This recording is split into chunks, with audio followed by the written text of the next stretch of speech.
past 30 years, Hollywood has consistently struggled to depict computer hacking in accurate and exciting ways.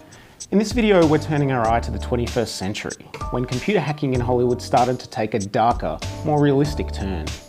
In 2000, we saw the most notable early based on a true story hacker film with Takedown, the story of hacker Kevin Mitnick. Takedown was dogged by controversy as Mitnick sued the studio for defamation, claiming the film was sensationalistic and untrue.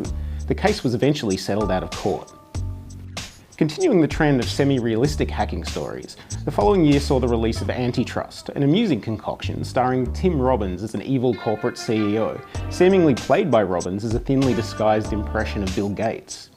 The film is mostly notable for its foregrounding of Linux as an operating system, and its introduction of the concept of open source software to the mainstream public. If you had any questions over the agenda of the film, just check out this rousing final moment. What is it exactly that you think you've done, Milos, and what does it all mean? It means we've given Synapse back to the people it was stolen from. Human knowledge belongs to the world. Can we get a picture of the Skullbox team? I was just going to evacuate home.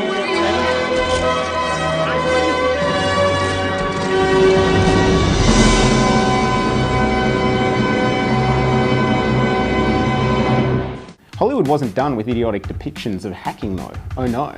Swordfish in 2001 did its best to make hacking sexy with a montage following Hugh Jackman undertaking some of the most energetic hacking we've ever seen, while dancing to big beat music and cracking an extravagantly animated hypercube-styled mainframe. Oh, baby.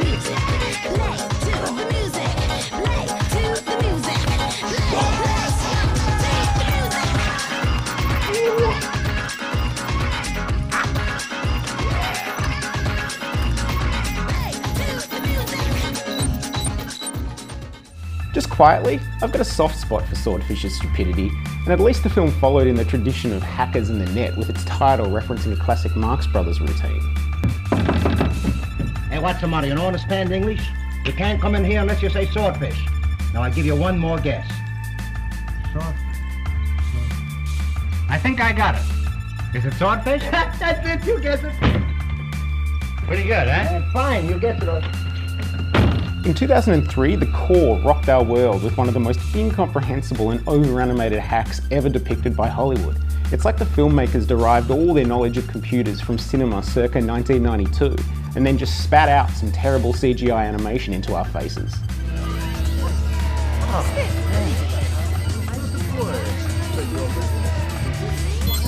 Sweet.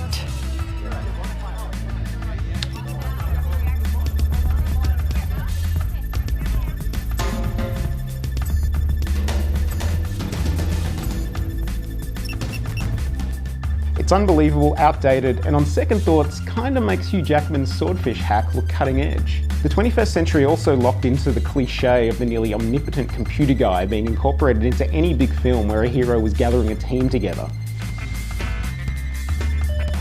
911 emergency response.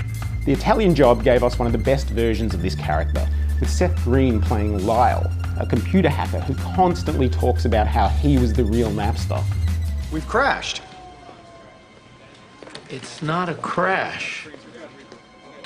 We've got power. I can't log in. They're about to hit a major detour and be sent your way. You'll never shut down the real Napster.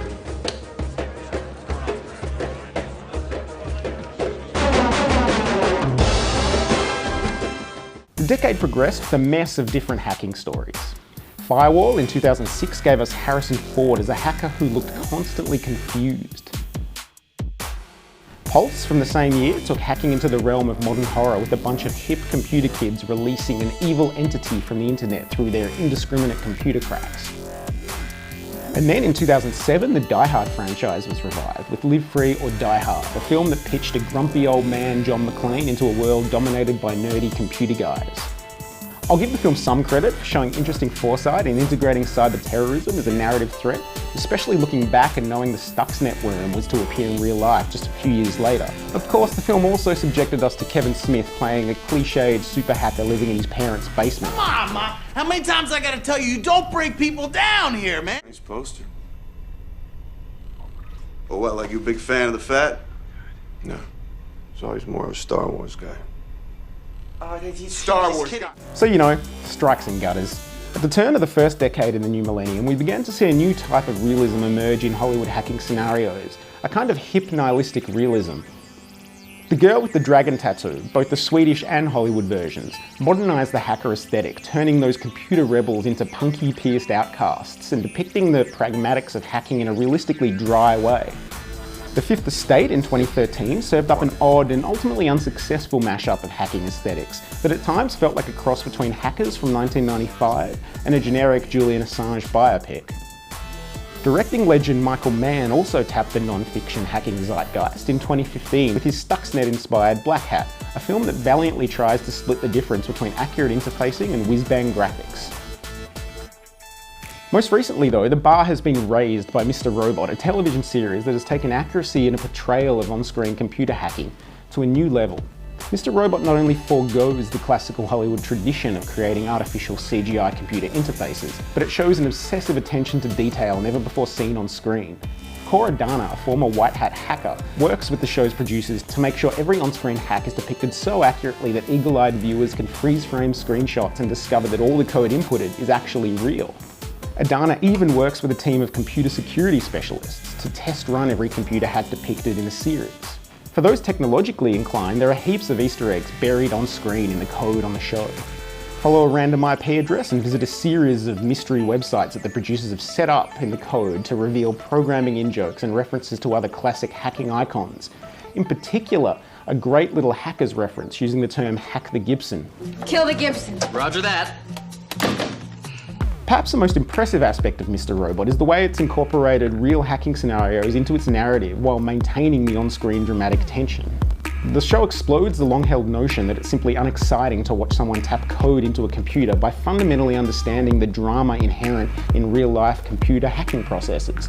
Ransomware, the Silk Road, phone cracks, and encryption are all incorporated into a gripping modern conspiracy narrative that pulses with energy. So here we are in 2016, more collectively wired than ever before. Hollywood is finally catching up to its audience and giving us some stories that understand and reflect the technology that we all use every day. But fans of terrible hacking needn't worry. The dream isn't dead. After all, the latest Jason Bourne film still shows that the CIA still have all their secrets labelled in a nice folder entitled Black Ops.